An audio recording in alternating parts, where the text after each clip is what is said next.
такива екземпляри стигат 10-15 хиляди евро. Решава да пресече с дървен сал Тихия океан. Добре дошли отново в канала. Днес ще разгледаме няколко от часовниците на един добър мой приятел на една доста интересна марка с голяма история, но за съжаление не е много популярна в България. Радо, заповядай. Здравейте! Донесъл съм 3 часовника от моята лична колекция. И трите са от марката Етерна, серията Контики. Това са водолазни часовници, водоустойчиви до 200 метра, които както си приличат, така има и различия в тях. Както Мартин спомена, марката е с голяма история от средата на 19 век. За съжаление не е особено популярна в България, за което си има и причини. За мен часовниците, които произвеждат, са много интересни. Имат в тях този класически винтидж стил. Те нарочно всъщност са повлияни от старата слава, старата история на Етерна. Имат много нововъведения, много патенти в областта на часовникарското изкуство и индустрия. Едно от тях е 5-съчмения лагер, с който правят революция в развитието на автоматичните часовници. Т.е. после става като емблема и на почти всички часовници Етерна може да видите тия 5 топчета, които символизират този лагер на ротора. Защо е Контики серията? 1947 година норвежки изследовател Тур Хейердал решава да пресече с дървен сал Тихия океан от Перу до Полинезия. Тогава след военни години общо взето са търсили екипировка и търсили са помощ от всякъде. Тогава Етерна откликват на призива за помощ и им дават 6 часовника. Тогава все още е трудно било да се говори за водолазни часовници, за водостойчиви часовници. Но те им дават 6 часовника, които да ползват по време на експедицията за измерване на времето, за наблюдение на светилата, за определение на мястото. И след като експедицията е успешна, това е все пак 50-те години, общо взето индустрията с водолазни часовници още няма такова развитие, но към края на 50-те години почва да се появяват Blancpain, Rolex, Zodiac и Етерна тогава решават и те да излязат на този пазар, като 57-8 година пускат първата Етерна Контики, която всъщност много прилича на тези двете реално. Това са този модел с трилионните индекси, с цифричките, които са вътре в индексите. По-нататък това е голяма компания, произвеждали са всякакви модели, но Контики серията е серия на спортни часовници и на водолазни часовници предимно. Първият часовник, на който искам да обърна внимание, това е Етерна Контики Бронз.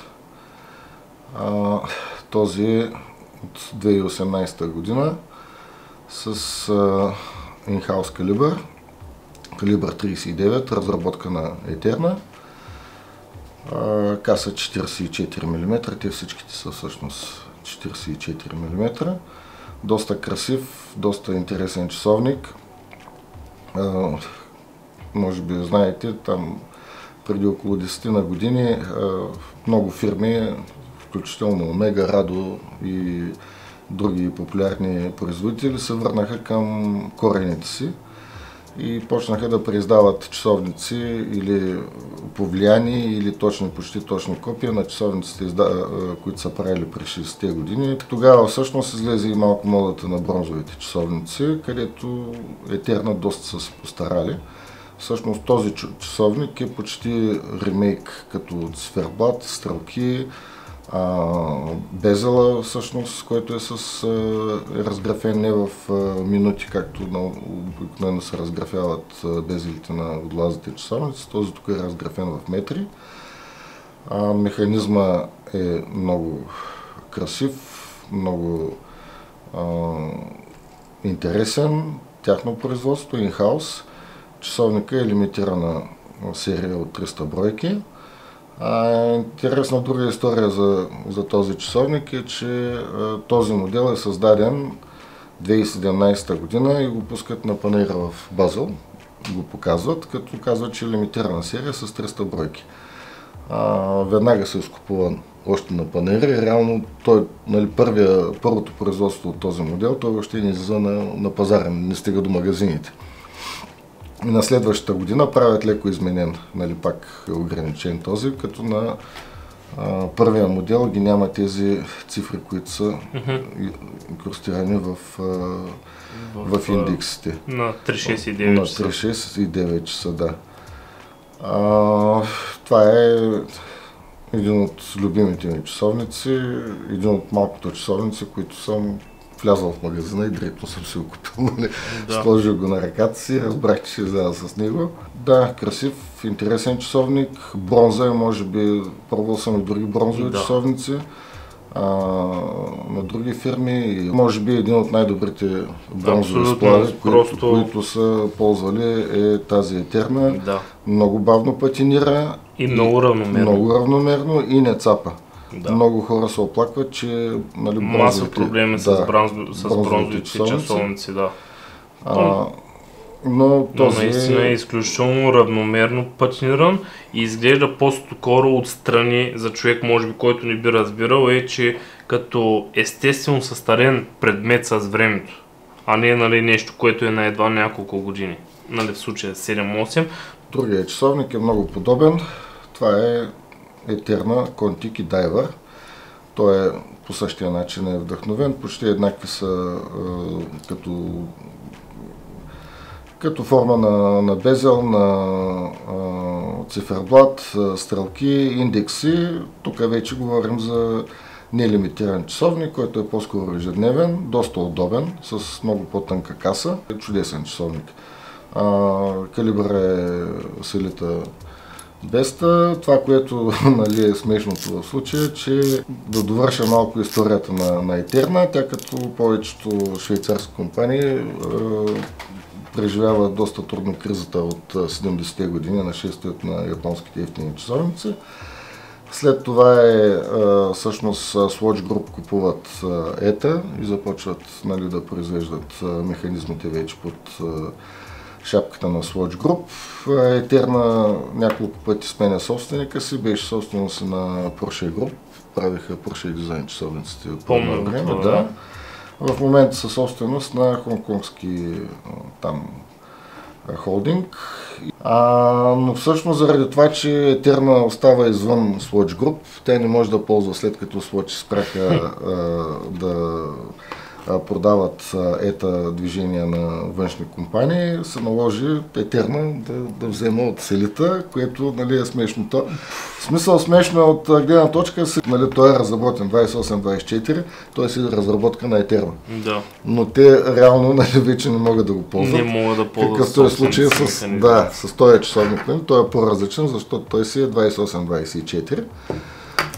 Друго за този часовник, какво да кажа, леко удобен, касата е тънка като на Омега, ти виждаш като това, много добре ляга на ръката, много е страхотен ежедневен часовник, добра посветка, като цветова комбинация имат най-различни, имат го в зелено, имат го и с светещ цифер, просто красив ежедневен часовник, много удобен.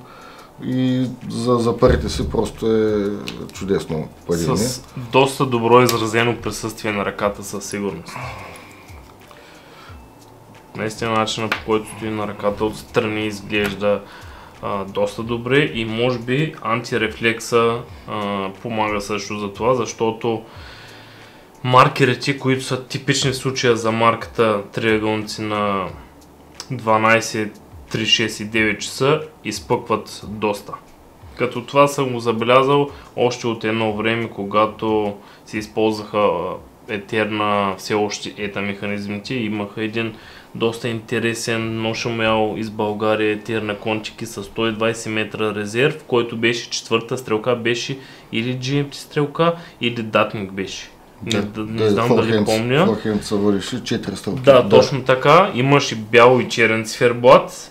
Веригите им бяха страхотни, дори би ги съпоставил като качество в момента с веригите на Омега. В смисъл, просто беше страшна веригата. И въпреки, че беше 42 мм и тя беше 22 мм при лъговите, долу доколкото помня, имаше изкусяване, отново беше на болчета, просто беше изключително пипнат.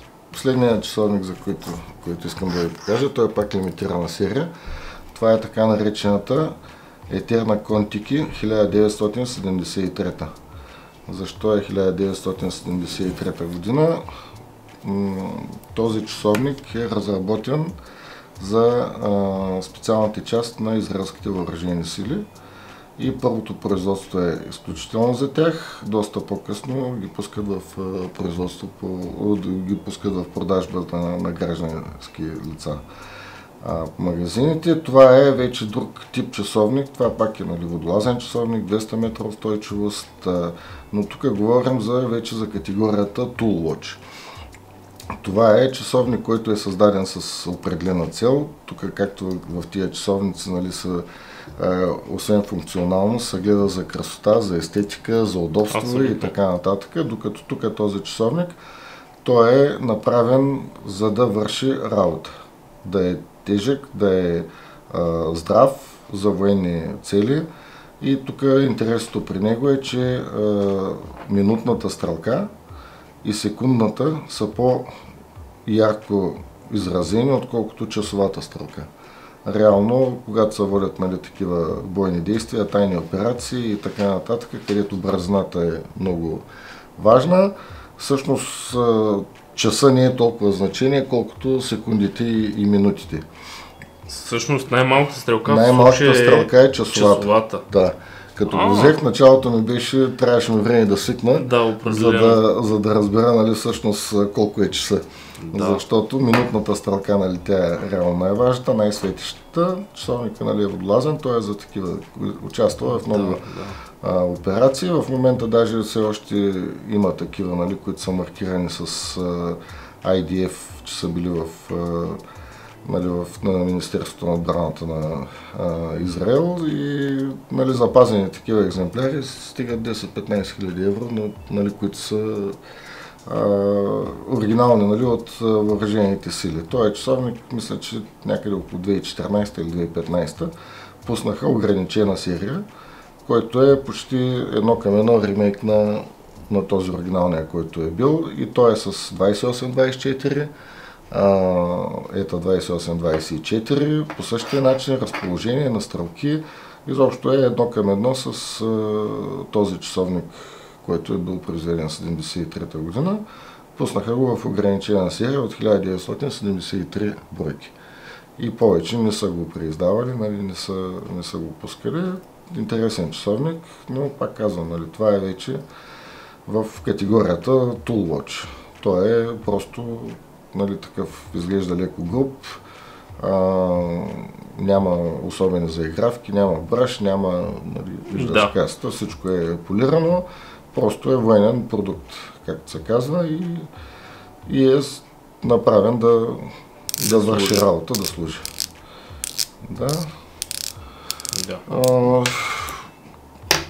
Това е, което исках да кажа, да покажа. Имат, както казах, имат богата история, имат доста винтидж часовници, които излизат на пазара, съответно на много високи цени, тези, които са запазените модели. Имат всякакво производство, дрес часовници, пилотски, дамски часовници, имат много интересни, красиви. Както казах, за съжаление марката не е особено популярна в България, но ако ви попадне такъв часовник, разгледайте го, обърнете му внимание, струва се според мен. Общо взето това е, може би аз ги слагам даже по-високо от Longines, някъде между Longines и Tudor като изработка, като качество, като история. За мен са доста хубави, качествени часовници и красиви. Много ми харесват. Като относно изработката мога да го потвърдя, тъй като аз имах на времето един Етерна Контики хронограф, който беше черен. нали, с 7750 механизъм, но беше в случая на веришка и относно изработката и стъклата и цялостната сглобка като всичко и най-впечатляващо за мен беше закопчалката, както по-рано споменах. Наистина са една доста интересна марка. И също, понеже много хора не обръщат чак такова значение на задните капаци, но е нещо, в което аз започнах да се вглеждам последно време. Една от наистина не многото марки, които имат задни капаци с доста, освен изразени фигури, а и дълбока гравировка.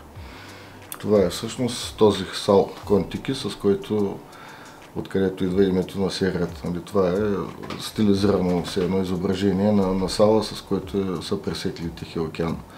Пътешествениците на Тур Хайердал. И те почти всички всъщност модели от тая серия го имат в един или друг вариант. В един или друг вариант. Да, както са, с изключение на тези, които са с прозрачен заден капак. прозрачен капак. Тук вече, нали, другото е да се види красотата на механизма. Да, механизма. Между другото, този го отварях да го видя вътре. Силитата също е много гравирана. Декорации. Просто декорации с това е. Даже се очудих, че не са сложили там, нали, такъв прозрачен капак, защото механизма наистина много красив. Много красиво направен. И така, докато този е точно стандарт. Предназначен да бъде такъв. Военния, там си е 28-24, елитерноматик и толкова, нали, няма никакви декорации, никакви, нали, излишни неща, които да оскъпят, нали, целта всъщност на това производство, да не се оскъпява. Да бъде ефтин, здрав и да служи. Здрав и да служи, да. Докато другите вече са за красота. Също и Благодаря ти, Радо, че сподели някои от часовниците с нас. А за тези от вас, които искат да видят още такива видеа, може да се абонирате за канала, като това е абсолютно безплатно и ще се засичаме отново в следващото видео.